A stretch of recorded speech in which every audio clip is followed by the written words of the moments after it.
এখন পঞ্চম অধ্যায়টি দেখেন, এখানে কি আছে? X square minus x minus 56। তাহলে 56 কত বাংলা যায়? 7 8 56। তাহলে 8 আর হলো 7, 8 আর কত? 7। এখন 8 আর 7 আমরা যোগ করলে 1 পাবো না বিয়োগ করলে? অবশ্যই বিয়োগ করলে। তাহলে আমরা কি পেলাম? 8 আর হলো 7। তাহলে 8 আর 7। 3x স্কোয়ার মাইনাস 1 সমীকরণের এতত বিন্দুতে সাথে সি বি এর মান নিচের কোনটি? অর্থাৎ বি এর মান দেখো না, এটা আছে আমাদের কি, এটা আমরা দেখতে পারি। যেমন ধরো এখানে আছে, যেমন এটা হচ্ছে এর মান, এটা হচ্ছে কি সির মান। তাহলে আমাদের বির মানটা কই? বির মানটা আমাদের নাই। বির মানটা যদি থাকতো তাহলে বি এক্স আকারের কোনো সংখ্যা থাকতো, যেহেতু নাই তাহলে মানটা হচ্ছে 0। সমীকরণের মূল কোনটি? এটা কোনিসা গুণ করবো। কোনিসা গুণ করলে কি হবে? এই কোনিসা আর এই কোনিসা গুণ করবো। তাহলে দুইটা গুণ করলে 4x মাইনাস 3, আর এটা গুণ করলে কি হবে? 3x plus 3। তাহলে এই যে সরি এটা হলো 4x মাইনাস 2 হবে। কি হবে? মাইনাস 2। তাহলে 4x 3x বাদ দিলে কত হবে? x। আর 3 আর 2 যোগ করলে কত হবে? 5। সমীকরণের মূল কয়টি? এখানে আছে কটা? দুইটা। এখানে আছে কটা? দুইটা। তাহলে দুইটা যোগ গুণ করলে কটা হয়? 4টা। কোন সমীকরণটি মূল বিন্দুগামী? অর্থাৎ দুটার মান একই দেখতে। যেমন এখানে একটা আছে, এখানে তিনটা, দুইটা আছে, তাহলে হবে না। এখানে একটা, এখানে দুইটা হবে না, কাটা। এখানে দুইটা, এখানে একটা হবে না, কারণ এখানে একটা আছে, এখানে একটা আছে, তার মানে এটাই রাইট। এর উৎপাদক সমীকরণ কোনটি? এর একটি উৎপাদক x প্লাস 3, এটা ঠিক আছে। এর ঘাত 2 কি দেখে বুঝলাম? কারণ এখানে দুইটা মান আছে, আর এর বীজ হচ্ছে কত? 4। অবশ্যই 4 হবে। কিভাবে 4 হলো? কারণ তুমি যদি খেয়াল করো, এটাকে যদি তুমি আরেক লাইন ভাঙা উৎপাদক করো, উৎপাদকের দ্বিতীয় লাইনে কয়টা সংখ্যা হবে? 4টা লাইন। তার নাকি এটা হলো ঘাত হচ্ছে বীজ 4। তাহলে 1 2 3 4 দুটাই 1 2 3 4 তিনটাই সঠিক। এক্স স্কোয়ার মাইনাস 4x সর্বোচ্চ সমীকরণের ঘাত কত? এখানে ঘাত দেখো, এখানে কটা আছে? দুইটা। এখানে কটা আছে? দুইটা। তাহলে দুইটা দুইটা 4টা। ধ্রুবক পদ 4, অর্থাৎ ধ্রুবক মানে কি? যেটা পরিবর্তন হয়। 4 তো আর কোনো পরিবর্তন করা যাবে না, তাহলে ওটাও 4। আর যদি আমরা একটা সমীকরণের মূল বিন্দু করি, তাহলে এখানে যে এক্স স্কোয়ার মাইনাস কি হবে? 4 সমান সমান 0। তাহলে এক্স স্কোয়ার সমান সমান কত হবে? 4। তাহলে স্কোয়ার করলে রুট, তাহলে 2 আর √2, তাহলে তিনটাই সঠিক। এক্স প্লাস 3x মাইনাস 3 সমীকরণের ঘাত কত হবে? তাহলে এখানে 3 আর 3 গুণ করলে কত হবে? 9। তাহলে 16 যোগ 9, 16 আর 9 যোগ করলে কত হবে? 25। তাহলে 25কে যদি আমরা রুট করি তাহলে কত হবে? 5। তার মানে আমাদের মান হবে প্লাস মাইনাস 5। সমীকরণের ক্ষেত্রে প্লাসের মান ধরতে হয়, মাইনাসের মান ধরতে হয়। এক্স মাইনাস 3, এক্স এর মান কোনটি? তাহলে এক্স মাইনাস 3 বাদ। তাহলে এখানে থাকবো কি? 1। কি থাকবে? 1 থাকবে। তাহলে আমার 1 যদি নেই, তাহলে কত? হাফ আর 3 হবে, হাফ আর 3। এর এক্স এর মান কত? যদি আমরা উভয় পক্ষের বর্গ করি তাহলে কি হবে? এক্স স্কোয়ার মাইনাস সমান 2x মাইনাস 1। তাহলে আমরা যদি রেমেরা নিই, তাহলে x square minus 2x minus 1 আছে প্লাস 1। তাহলে এটা সূত্র বেড়ে যাবো a minus b whole square. তাহলে আমার মান পেলাম কি? স্কোয়ার উঠে দিলে তাহলে মান পেলাম 1। এক্স ইন্টু এ বি এর সমীকরণ এক্স এর মান কত? অর্থাৎ এখানে দেখো, এখানে মাইনাসে আছে, তাহলে অন্য লিখে হবে প্লাসে, মাইনাস বি আছে প্লাস বি, তার মানে এ প্লাস বি। এর সমীকরণের ধ্রুবক পদ কত? ধ্রুবক মানে যেটা একদম পরিবর্তনশীল। তাহলে পরিবর্তনশীল মান কি আছে? এ, যেটা মানে যেটার মধ্যে এক্স নাই। এটা মনে রাখবা, যেটার মধ্যে এক্স নাই সেটা ধ্রুবক পদ, যেটার মধ্যে এক্স নাই সেটা কি পদ? ধ্রুবক পদ। তার মানে তোমাদের এখানে ধ্রুবক পদ হচ্ছে আমার হচ্ছে কি? এ প্লাসে আর হচ্ছে মাইনাস 2। তাহলে প্লাসে মাইনাস 2 কোনটা আছে? এটা। এক্স স্কোয়ার মাইনাস 3x এর সমাধান সেট কোনটি? এটা আমরা খুব সহজে মনে রাখতে পারি। এখানে 3x আছে, তার মানে একটা মান হলো 3 আর একটা মান হলো 0। জিরোটা সবসময় কমন। তাহলে কি পেলাম? 3 আর হলো 0, 3 আর হলো 0, তাহলে 0 3। যেহেতু এখানে সমাধান সেট বলছে, তার মানে সেটা হবে 0 3। এটাও যদি ঠিক এভাবে করি, তাহলে এখানে কি আছে? √3 আর হচ্ছে 0, √3 আর কি 0, তাহলে এটা রাইট, 0 আর হচ্ছে √3।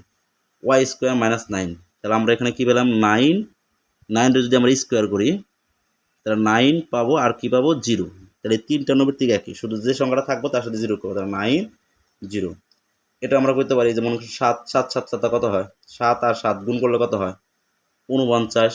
আর এই জায়গায় আছে কত? 15। তাহলে 49 আর 15 যোগ করলে কত হয়? 64। তাহলে 64 কি বানান যায়? 8 আর মাইনাস 8। এর সমীকরণ তোমার এগুলা এ ধরনের এই 3টা নৈর্ব্যক্তিকের মধ্যে যে কোনো একটা নৈর্ব্যক্তিক তোমার পরীক্ষায় কনফার্ম আসবে। এ ধরনের যদি রোড থাকে তাহলে চোখ বিজা ফাঁকা সেট, চোখ বিজা কি সেট? ফাঁকা সেট। এটা রোড আছে তার মানে ফাঁকা সেট, এটা রোড আছে তার মানে কি? ফাঁকা সেট। এটা রোড আছে তার মানে কি? ফাঁকা সেট। এটা এখন তুমি গুণ করবা, ক্যালকুলেশন করলে এটাও দেখবো মান আসবে কি? ফাঁকা সেট। এটা মান আছে, এখানে কি আছে 2, এটা যদি আমরা সমীকরণ করি তাহলে কি মাইনাস হাফ পাবো আর 1 পাবো। নিচের কোনটি অভেদ, অর্থাৎ নিচের কোন সূত্রটি সঠিক? এটা কি পরিবেশ সূত্র? জি না, এটা মাইনাস থাকতে হবে, তাহলে এটাই সঠিক। এটা 2x² না, এটা হলো প্লাস থাকতে হবে, আর এটা হবে না, তার মানে 3টায় কাটা, এটা রাইট। নিচের কোনটি অভেদ মানে কোনটা গুণ করলে তুমি সূত্র পড়ে, এটা কার সূত্র পড়ে? a plus B whole square minus a minus B whole square সমান হলো 4ab, তাহলে এটা রাইট।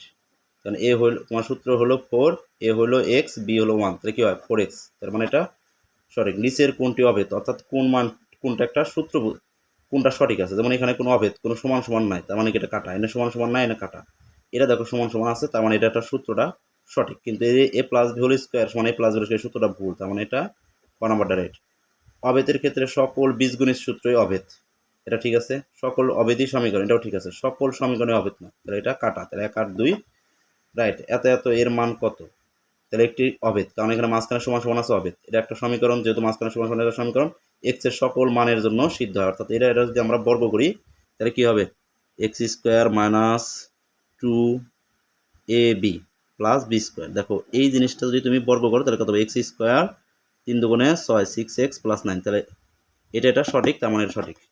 2 অঙ্ক বিশিষ্ট একটি একক দশক স্থানীয় অঙ্ক, এই নবিটিকটা খুব ইম্পর্টেন্ট। দেখো 2 অঙ্ক বিশিষ্ট একটি সংখ্যা দশক স্থানীয় অঙ্কের একক স্থানীয় সংখ্যার 3 গুণ, তাহলে দশক স্থানে যদি অঙ্কর 3 গুণ হয় তাহলে আমার সংখ্যা নির্ণয়ের সূত্র কি?